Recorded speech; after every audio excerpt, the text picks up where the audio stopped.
Hey, with all of today's technology, they say we're more connected than ever. But are we really? The reason I'm creating Sparty is to encourage people to get together.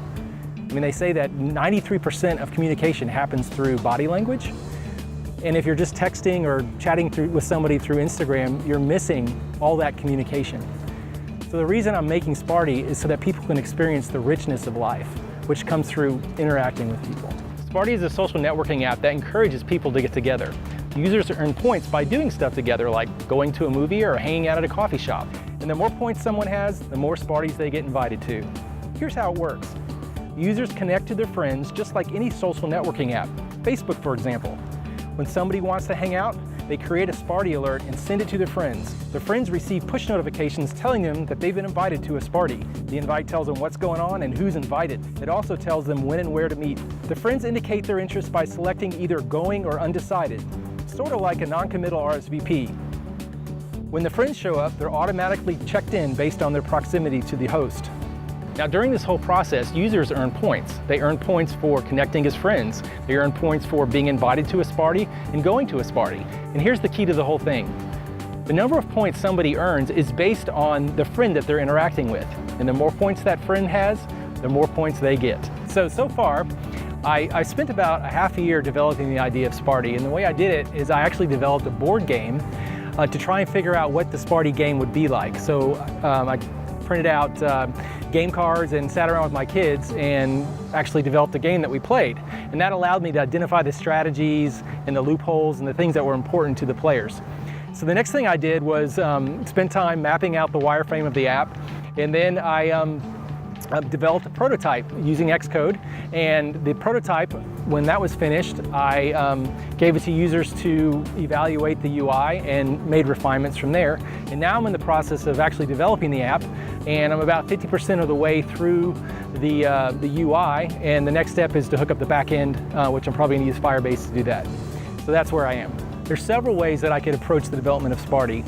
I can bootstrap it, or I can raise money, do it myself, hire a team, or outsource its development. My plan is to release the iOS version first, and then outsource the development of the Android app after that.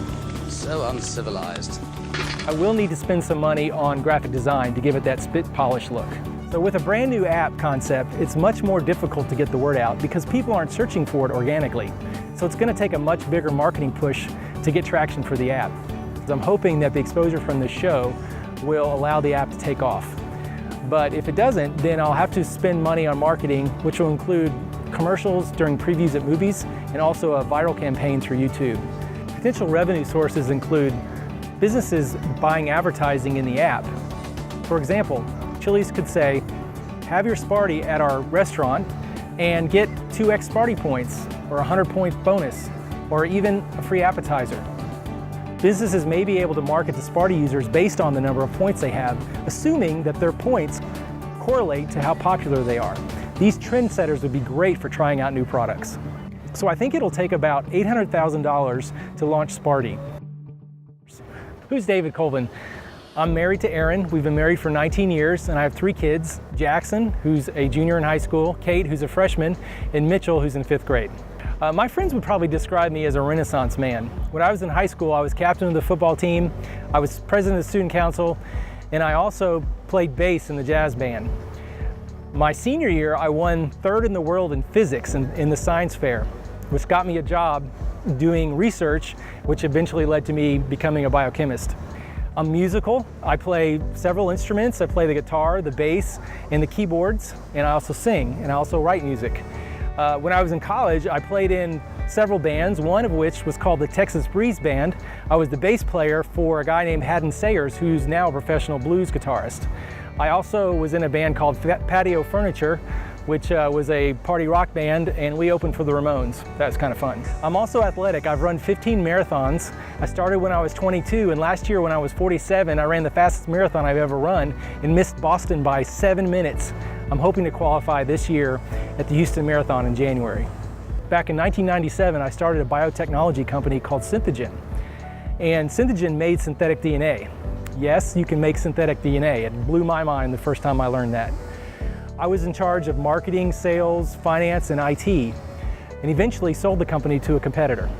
but I learned a lot, and I'm excited to use this experience when I'm running my next business. About that time, my wife Erin set up a fly fishing trip for me to celebrate my 40th birthday. On that trip, my friend James showed me the iPhone, and I knew when I held it that this was the future in my hands. At that point, I decided this is what I want to do, and that was the start of my journey. So I went out and bought the book, Beginning iPhone Development, and started working my way through it. About halfway through, I realized that I really didn't know what was going on. So I started taking college classes, Objective-C, C++, object-oriented programming, to teach myself how to program. I also watched the Stanford CS193 videos. I already had a business online selling digital maps, so I decided that was a great candidate for an app. I created an app called TroutStream GPS and published it in the App Store. And since then, I've had over 300,000 downloads. After that, I applied at several digital agencies and got offers, but they were all at entry-level salaries. Remember, I was a director at a biotech company by this time. So I had decided that, okay, I'm probably going to end up being an indie developer, and maybe one of my apps would make it and I could do it full-time. However, I attended an iPhone meetup in Houston at the Apple Store in Highlands Village.